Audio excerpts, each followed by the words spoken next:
사랑하는 동료의 성도 여러분, 오늘도 이렇게 여러분들과 만나게 된 것을 기쁜 감사를 드리고요. 말씀을 통해서 여러분들 온전한 은혜 경험할 수 있기를 바라겠습니다. 자, 어제는 우리가 창세기 1장의 말씀을 살펴봤는데 창조에 관한 이야기들을 좀 우리가 살펴봤어요. 오늘도 마찬가지로 창조에 대한 이야기를 이어서 살펴볼 텐데 오늘 우리가 주목해서 볼 것은 사람과 하나님입니다. 사람과 하나님. 하나님께서 왜 사람을 만드시고 또 하나님께서 사람에게 무엇을 바라시고 계신가 우리가 깊이 살펴보면서 우리가 하나님 앞에서 어떤 존재인가를 다시 한번 깊이 좀 새겨보려고 합니다. 자, 본문으로 바로 들어가죠. 다락달락을 살펴보면서 이런 하나님의 뜻이 무엇인가를 좀 생각해보는 시간 갖겠습니다. 첫 번째 다락입니다. 1에서 3절 안식하시다입니다. 안식하시다. 자, 1에서 3절 보면 하나님께서 하늘과 땅과 그 가운데 있는 모든 것을 다 이루시고 6일 동안 다 이루시고 1회째 날에 7일째를 말하는 것이죠. 하시던 모든 일에서 손을 떼시고 쉬셨다라고 기록하고 있습니다. 그리고 이 날이 하나님께서 복되고 거룩한 날로 또 삼으셨다라고 기록하는 것을 볼 수가 있어요. 그렇죠? 무언가를 열심히 행하고 무언가를 열심히 어떤 그런 행함으로써 특별해진 날이 아니라 오히려 아무것도 행하지 않음으로써 특별한 날이 된 거예요. 자, 이것이 바로 우리가 알고 있는 안식일의 근거가 되죠. 안식일의 근거. 지금으로 따지면 주일의 근거가 되어지는 말씀입니다. 여러분, 하나님께서는 왜 그러면 일회째 날 하시던 모든 일에서 손을 떼고 쉬셨을까? 왜 그랬을까요? 이것은 하나님께서 인간들 가운데 보여주신 겁니다. 뭘 보여주신 거예요? 이렇게 해야 된다고. 6일째는 열심히 일하지만 7일째 되는 날은 어떻게 된다? 쉬어야 된다. 하던 일을 내려놓고 쉬어야 된다는 것을 암시하고 있는 것이죠. 그러니까 의도적으로 쉬신 거예요. 출애굽기 20장 8절에서 11절, 31장 12에서 16절에 분명하게 나와 있습니다. 이런 부분들이. 어떻게 하라고요? 하나님 그러셨으니까 너희도 어떻게 하라? 6일째는 너희의 할 일을 열심히 하고 7일째는 쉬어야 된다 말씀하고 있는 거예요. 그러니까 의도적인 어떤 그런 부분이라고 할 수 있는 거죠. 근데 중요한 것은 뭡니까? 하나님께서 이 날을 쉬셨기 때문에 이 날이 복되고 거룩한 날이 됐다는 거예요. 여러분, 일을 안 했기 때문에 복되고 거룩한 날이 될 수 있나? 그렇죠. 왜요? 하나님께서 선택하셔서 구별하신 날이기 때문에 그렇습니다. 거룩해진다라고 하는 것의 의미는요, 깨끗해진다라고 하는 의미는요, 다른 게 아니에요. 하나님께서 선택하시는, 하나님께서 특별하게 구분하시는 것이 바로 거룩한 겁니다.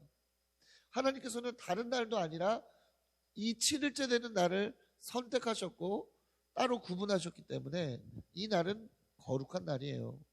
성경을 통틀어 가장 최초로 하나님께서 구분하신 것이고 거룩하다라고 여기신 것이 바로 이 안식일입니다. 그러니까 더더욱 특별할 수밖에 없는 것이죠. 그러면 하나님께서는 안식일을 왜 만들어 주셨는가? 왜 복되고 거룩한 날이라고 하셨는가? 자, 보십시오. 하나님의 피조물들도 이날 안식함으로써 축복을 누릴 수 있도록 하셨기 때문입니다. 자, 쉼으로써 육체가 회복이 되고 또 영혼이 회복이 되면서 하나님의 창조성이 회복이 되는 거예요. 그렇기 때문에 안식일을 구별하신 것은 인간을 복주시기 위한 목적이 있는 것이지 인간을 속박하는 날을 만들기 위한 것이 아니라는 것을 알 수 있는 것이죠. 우리가 오경을 살펴보면서 말씀드린 거지만 안식일에 일을 하지 말라고 한 것은 그죠? 모두에게 해당되는 것이죠. 모두에게. 일을 하지 않기 때문에 가축들도 쉬게 되고 또 뭐죠? 종살이를 하는 사람들도 쉬게 됩니다. 이스라엘 전체가 휴식을 취하는 날이 되는 거예요. 지금이야 뭐 근로기준법으로 딱딱 쉬는 날이 정해져 있지만 그때 그렇습니까? 그러지 않죠. 인간의 욕망은 끝이 없기 때문에 쉼을 누릴 수 없는 인생이 계속됐을 것입니다. 그러나 안식일을 주심으로써 어떻게 됐어요? 모두가 쉴 수 있는 그러한 축복과 은혜를 주신 것이죠. 자, 그런데 여러분 그냥 쉬는 겁니까?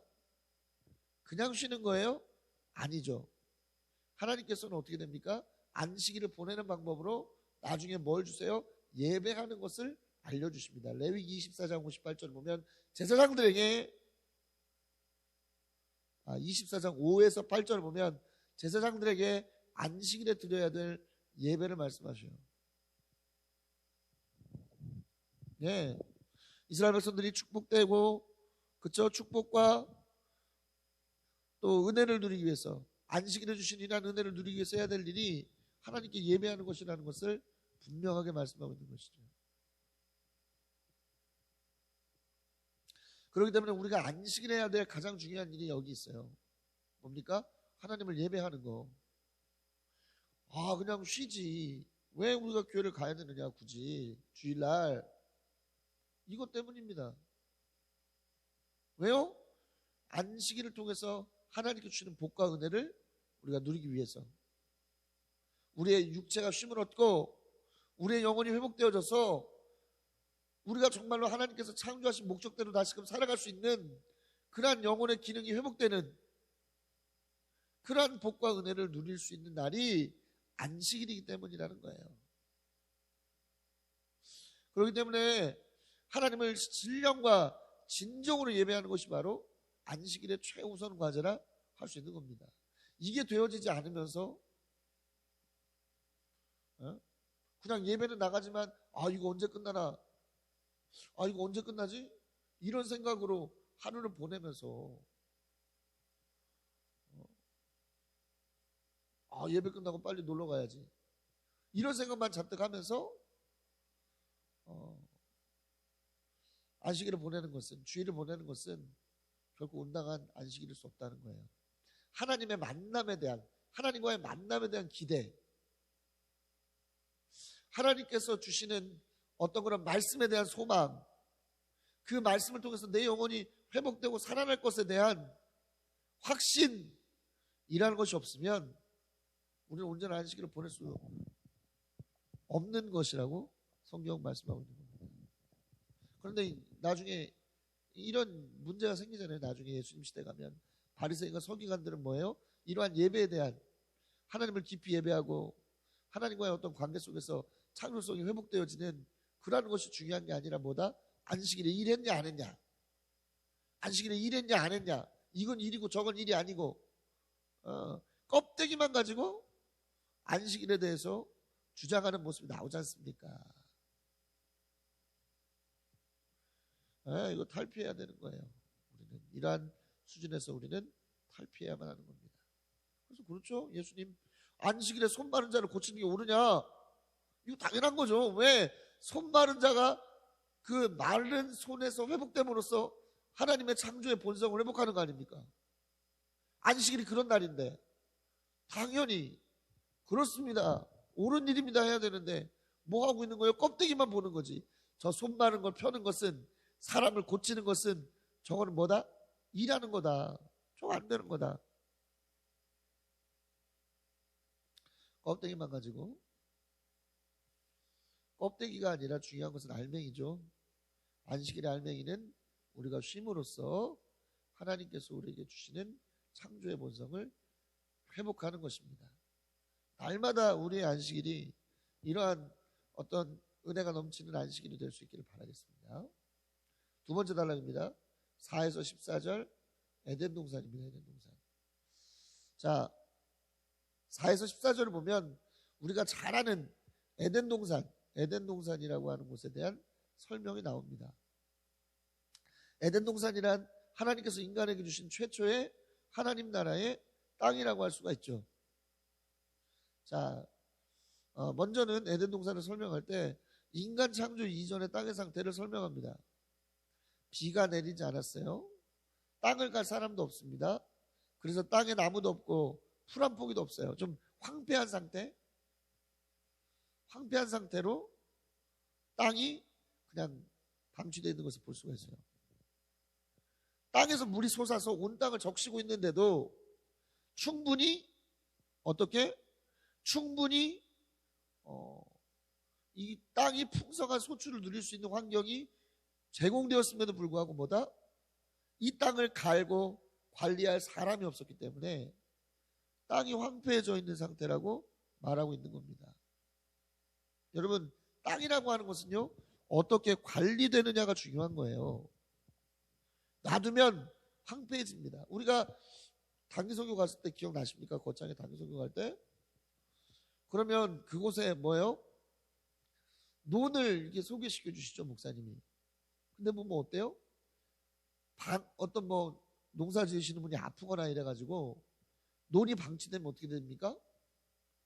피가 엄청 자라가지고, 잡초죠. 피가 엄청 자라가지고 땅이 완전히 장난 아니에요. 그거 뽑으려고 그러면 아주 날이 셉니다. 날새요, 날새 아주. 그렇죠? 예, 관리하지 않으면 땅은 그렇게 황폐해지는 거예요. 예.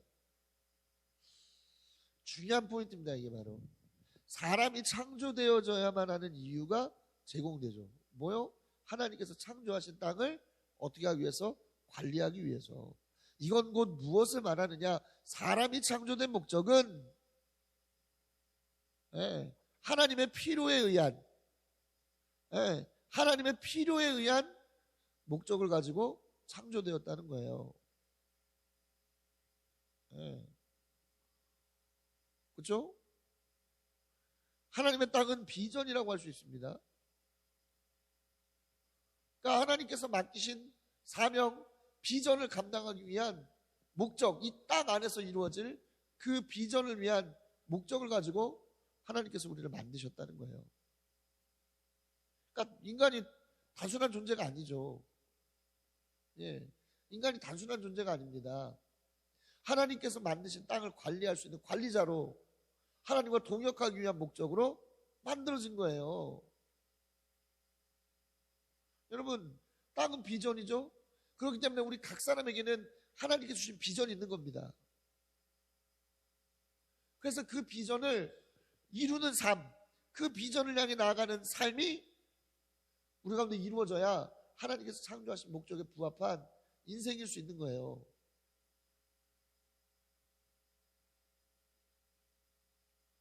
자, 우리의 모든 비전, 이 땅에서 행하실 모든 일들은 예수님 이후로 복음 증거라고 하는 하나의 목적으로 바뀌어집니다. 네, 복음 증거라고 하는 하나의 목적, 하나의 사명으로 모든 게 소급돼요. 따라서 우리는 뭡니까? 복음을 증거하는 삶을 살아가기 위해서 이 땅 가운데 태어나고 이 땅 가운데 창조된 겁니다. 그렇기 때문에 복음을 전파하는 삶을 온전히 살아가지 않는다면 아무리 우리가 부유한 사람이 되고 아무리 우리가 잘난 사람이 되어도 결코 그것은 하나님의 목적하시는 바대로 살아가는 삶이라고 할 수가 없는 거예요.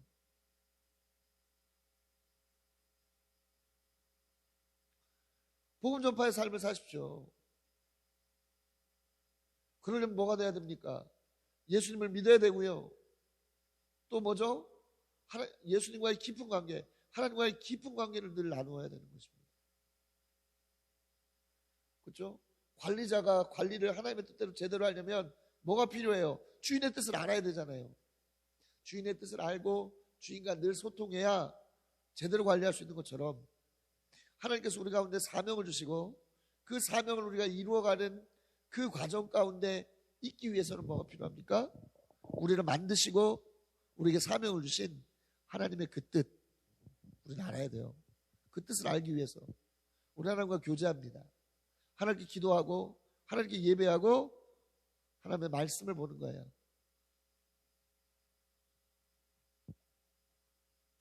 바라기는 이러한 인생을 사시는 여러분들, 목적에 부합하는 인생을 사시는 여러분들 되시기를 그리스도의 이름으로 강력히 축원합니다. 자, 하나님은 사람을 만드시는 그러한 어떤 과정을 자세하게 설명하고 있어요.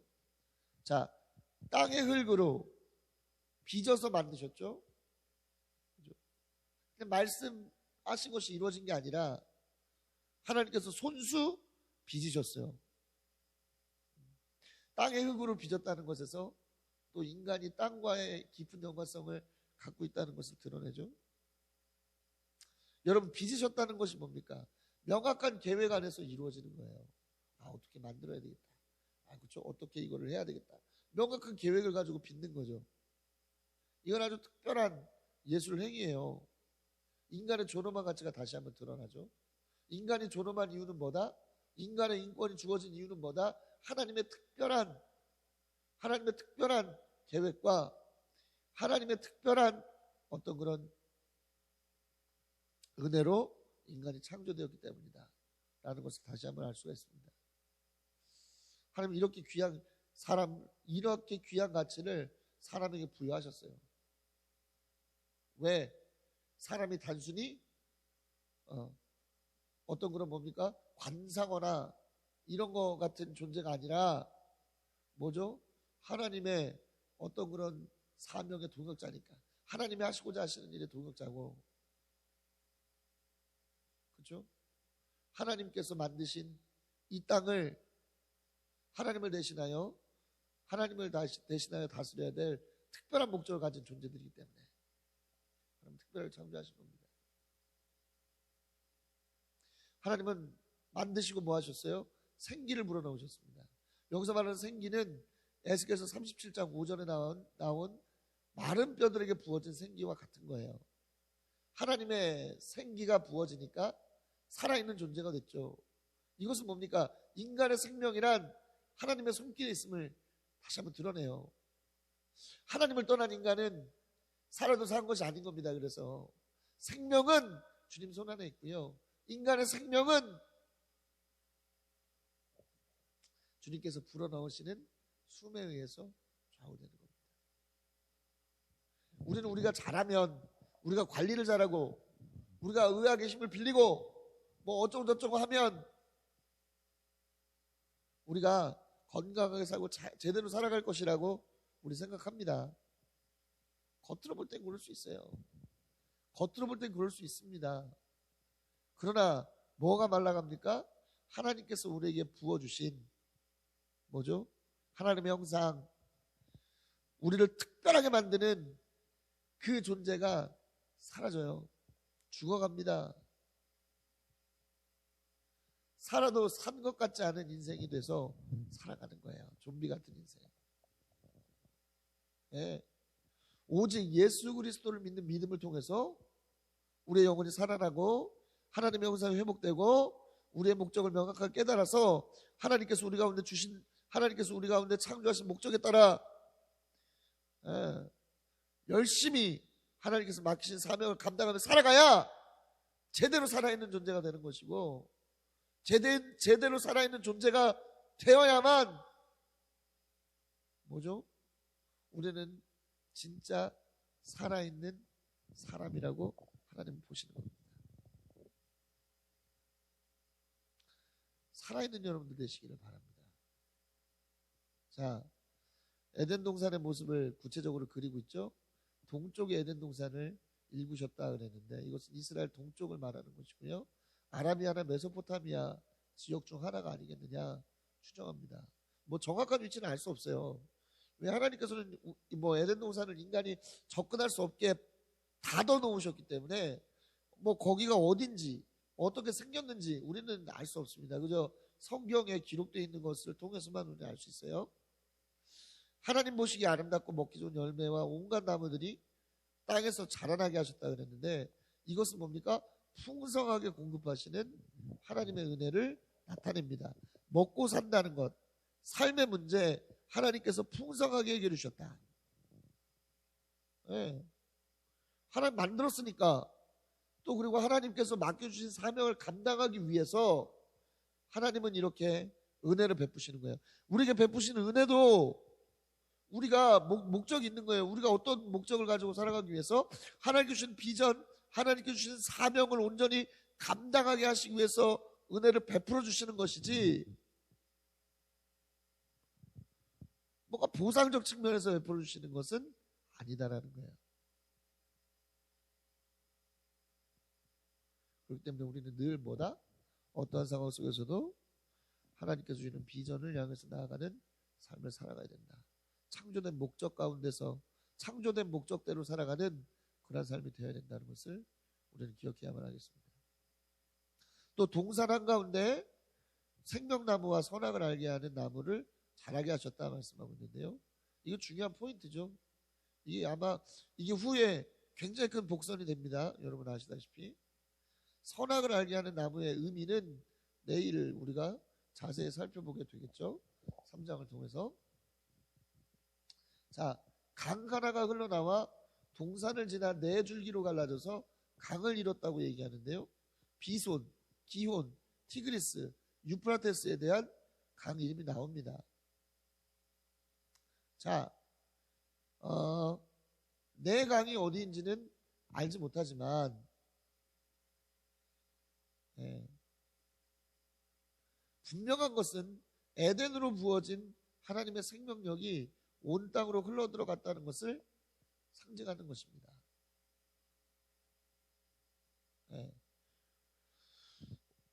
하나님께서 에덴을 중심으로 부으신 그 생명력이 어디로 흘러간 거예요? 온 땅으로 막 흘러가는 거야. 그러니까 에덴이 생명의 기원이 되는 겁니다. 그죠? 하나님께서 만드신 하나님의 땅이 모든 생명을 흘려보내는 기원이 되는 거예요. 뭘 연상할 수 있죠? 에스겔서 47장 1에서 12절과 유사하죠. 예루살렘에부터 물이 흘러나와가지고 온 땅을 적시는, 그죠? 온 땅을 가득히 적시는 그런 모습을 우리가 알고 있지 않습니까? 과거도 그렇고 지금도 그렇지만 물을 중심으로 사람이 살고 마을이 건설되었어요. 다시 말하면 에덴이 이 땅에 부어진 풍성한 생명력의 근원이 된다는 것을 분명히 보여주는 것입니다. 이게 너무나 중요해요, 여러분. 이게 너무나 중요합니다. 하나님의 나라가 이 땅에 생명력을 공급해 주는 거예요. 무슨 말이냐? 하나님의 나라 모델이 어디죠? 모델하우스가 어디죠? 교회입니다. 완전하진 않지만 하나님의 나라가 불안정하게나마 보여주는 곳이, 드러나는 곳이 바로 교회예요. 교회를 통해서 뭡니까? 이 땅에 생명력이 흘러나가는 겁니다. 무엇으로 흘러나가죠? 그리고 복음으로 흘러나가는 거예요. 이 땅에 복음을 가지고 나아가서 복음을 전할 때 하나님께서 주시는 온전한 생명력이 이 땅 가운데 흘러나가는 겁니다. 할렐루야. 그 속에 생명력이 있는 거예요. 또 이 땅을 위해서 기도하고 하나님 앞에 예배하는 것들을 통해서 이 땅에 생명력을 흘려보내는 것입니다. 또 이웃을 섬기는 것을 통해서 생명력을 흘려보내는 거예요. 지금 이 시대에 참 더 와닿게 되죠. 근데 너무 우리가 핍박받고 있으니까, 우리가 너무나 미운 털이 났으니까 참 이런 얘기가 더 어떤 특별한 의미로 들릴 것 같습니다. 여러분, 교회는 이 땅 가운데 생명력을 흘러보내는 곳이에요. 승리해야 됩니다. 그러기 위해서 교회가 생명력을 지켜야 될 거 아닙니까? 우리 가운데 부어지는 생명이 있어야 또 그것을 흘려보낼 거 아닙니까? 지켜야 됩니다. 생명력을.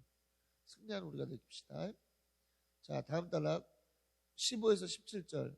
사람에게 명령하시다입니다.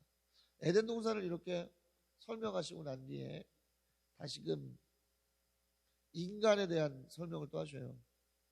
자, 에덴 동산에 사람을 데려다 두시고 그것을 맡아 돌보게 하셨다. 그렇죠? 근데 명령을 하나 주셨어요. 특이한 것은 동산의 열매는 다 먹을 수 있는데 뭐만 못 먹는다? 중앙에 선악을 알게 하는 나무의 열매는 먹지 마라. 먹으면 죽는다. 말씀하고 계세요. 네. 여러분, 창조된 인간이 드디어 목적된 대로, 목적한 것대로 하나님의 사명의 땅에 세워지게 됐습니다. 이제 열심히 일하면 돼요. 그런데 그냥 세워주신 게 아니라 법도를 또 주셨죠. 하나님의 법을 세웠어요. 인간은 하나님이 세우신 말씀의 법 안에서 일해 나가야 되는 것입니다. 왜요? 하나님의 도구니까. 하나님께서 세우신 법 안에서 일해 나가야 되는 것입니다. 법이란 게 뭡니까? 그죠? 지켜야 되는 것이죠. 법은 지키라고 주어지는 거예요. 하나님의 법은 그렇기 때문에 하나님의 백성이 반드시 지켜 나가야 되는 것이죠. 또 이것은 뭡니까? 인간에 대한 사랑이에요. 하나님께서 선악을 알게 하시는 나무의 열매를 왜 만드셨는가는 알 수 없습니다만 이것을 먹으면 반드시 죽기 때문에 미리 어떻게 하시는 것이죠? 당부하신 하나님의 모습, 또 사랑의 모습을 또 볼 수 있다고 할 수 있겠습니다. 자, 이것 또한 내일 우리가 살펴볼 3장의 말씀에 깊은 복선이 되기 때문에 더 내일 살펴보도록 하죠. 자, 마지막 단락입니다. 18에서 25절 남자와 여자입니다. 남자와 여자. 하나님께서는 그런데 남자가 혼자 있는 게 좋지는 않아 보이셨던 것 같습니다. 그래서 돕는 사람, 알맞는 짝을 좀 지어줘야 되겠다 생각하셨던 것 같아요. 그런데 하나님이 바로 주신 게 아니라 어떻게 하고 있죠? 죄송합니다. 어떻게 하고 있죠? 한번 지켜보세요. 뭘 지켜보세요? 사람이 하나님께서 맡기신 사명을 잘 감당하고 있는가 안 감당하고 있는가를 지켜보세요. 그런데 하나님께서 맡기신 일이 어떤 거였어요? 짐승이나 새를 인간 남자에게 데리고 오면 남자가 이름을 부르고 그러면 이것이 이름이 되는 것으로, 이름을 지어주는 것으로 뭐죠? 하나님의 사명을 감당하도록 했습니다. 그럼 이게 도대체 하나님께서 창조하신 땅을 돌보는 것과 무슨 연관이 있을까요? 여러분, 어떤 이름을 부여하는 것은 그것에 대한 권한을 주장하는 것과 같습니다. 가령 예를 들어서 하나님께서 아브라함의 이름을 아브라함으로 고치시고 야곱을 이스라엘로 고치신 것처럼, 이름을 고치신 것처럼, 그리고 특별한 관계를 맺으셨던 것처럼 인간이, 남자가 하나님을 대신해서 피조물들의 이름을 붙인다고 하는 것은 뭡니까? 붙임으로써 특별한 관계가 딱 맺어지는, 정체성이 딱 주어지고 특별한 관계가 딱 맺어지는 그러한 일들을 하고 있는 거예요. 열심히 아주 사명에 아주 몰두하고 있는 것이죠. 하나님은 돕는 배필의 필요를 아셨지만 사명을 잘 감당하나 안 감당하나를 보신 거죠. 그리고 나서야 배필을 지으셨어요. 이거 아주 중요한 포인트입니다. 하나님께서 바라시는 돕는 배필이라는 것은 사람의 욕심에 따라 주어지는 것이 아니에요. 사람의 욕심, 사람이 기대하는 때에 주어지는 게 아닙니다. 어떤 때 주어지는 거예요? 하나님의 비전의 길에 명확히 들어설 때 진정한 의미로서의 배필이 필요해지고 그때 진정한 배필을 하나님께서 만들어 주신다는 거예요.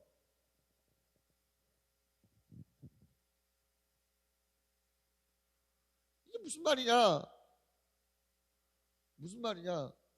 우선은 뭐다? 하나님의 사명을 알고 하나님의 사명에 맞는 배필을 구하고 하나님께서 그 배필을 주실 때 온전한 어떤 그런 우리의 돕는 배필일 수 있다는 것이죠. 물론 그러지 못할 수도 있어요.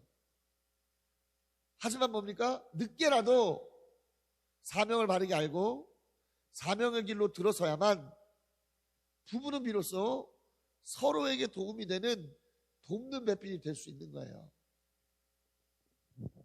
서로의 사명을 지원해주고 기도해주고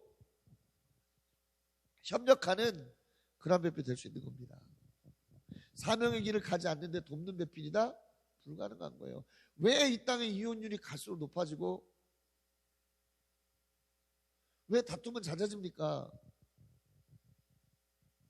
하나님의 사명 가운데 온전히 있을 때 부부는 온전한 돕는 배필로서의 하나를 이룰 수 있는데 그게 이루어지지 않기 때문이라는 거예요.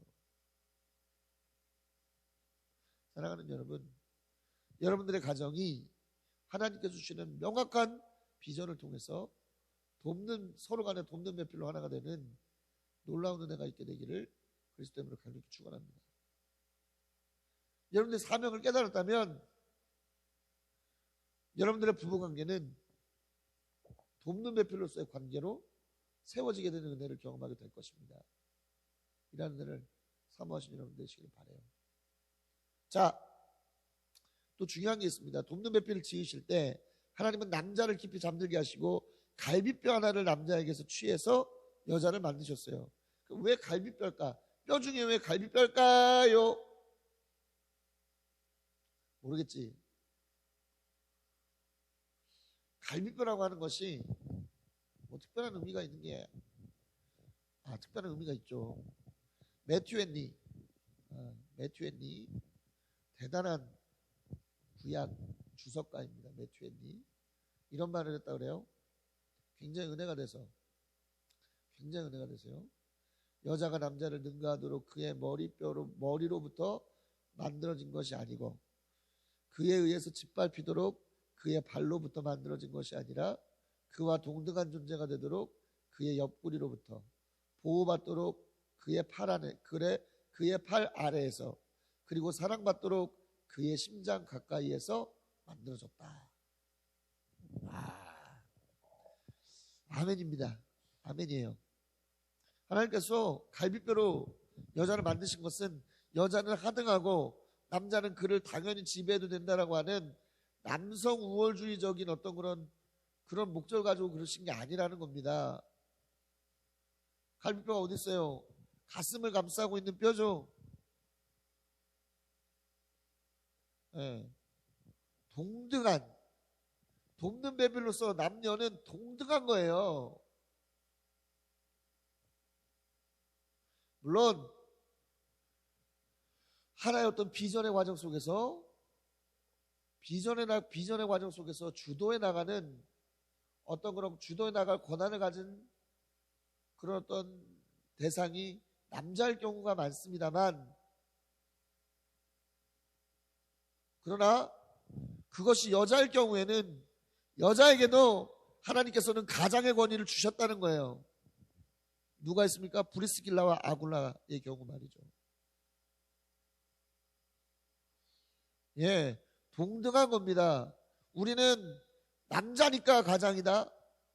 이거 아니에요. 남자니까 내 맘대로 해야지, 이게 아닙니다. 비전을 명확하게 받은 자, 기도하는 자, 하나님과 깊은 관계를 맺어가는 자가 가장이에요. 그럴 때 가장인 겁니다.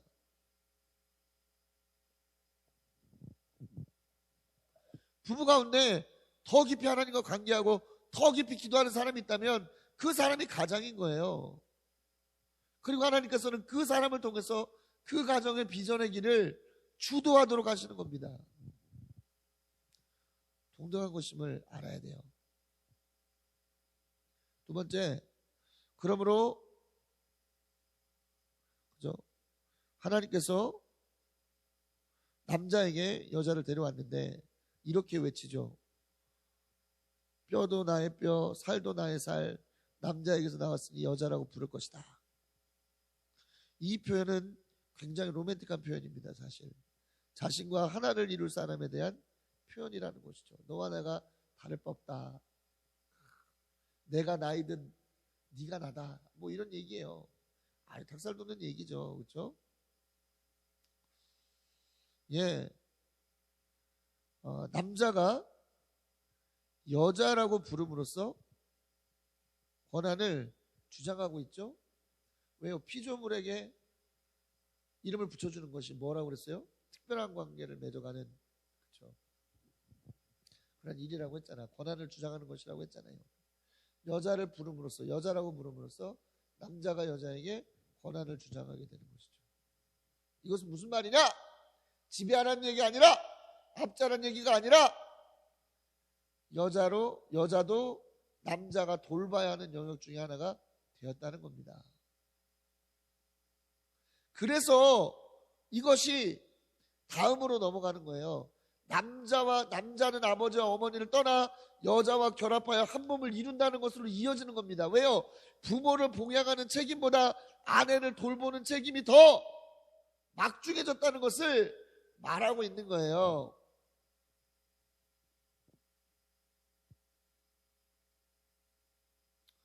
왜요? 남녀가 한 몸을 이룬 이유가 그 새롭게 만들어진 그 가정에 주어진 사명 때문이잖아요. 그렇기 때문에 뭡니까? 둘이 한 몸을 이루었다는 것은 그 사명을 함께 이루어가는 과정에 올라갔다는 겁니다. 그렇기 때문에 뭐 하는 거예요? 남편은 아내를 돌보고 사랑해야 될 책임이 있게 되는 것이죠.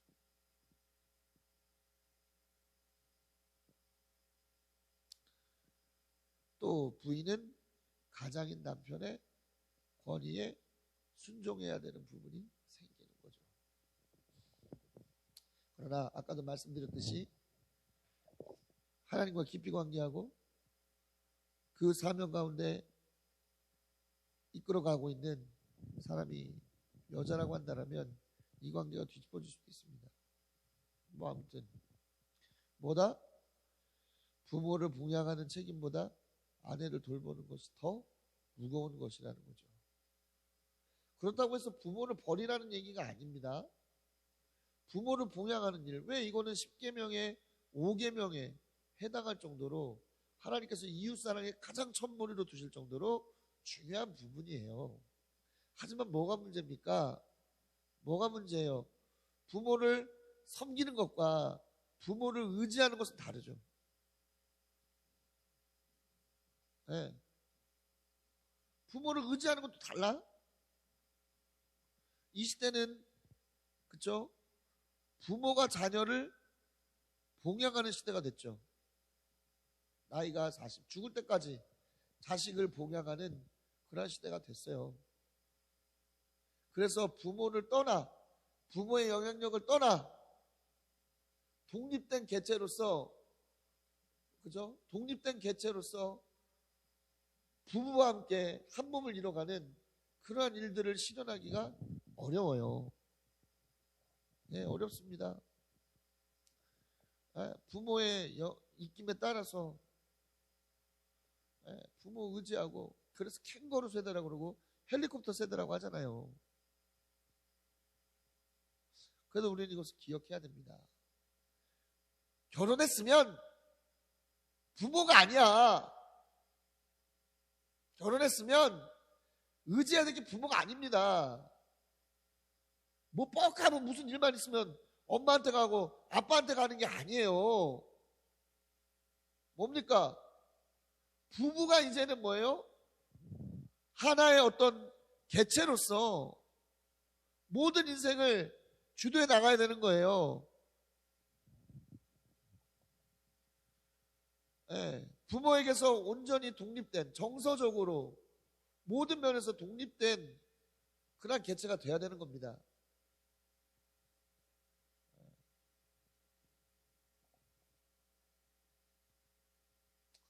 승리한 여러분 되십시오. 승리하는 여러분들 되십시오.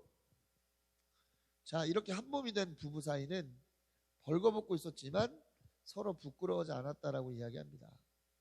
이것도 역시 하나의 복선이기 때문에 내일 있을 3장의 복선이기 때문에 내일을 더 설명하도록 하겠습니다. 사랑하는 여러분,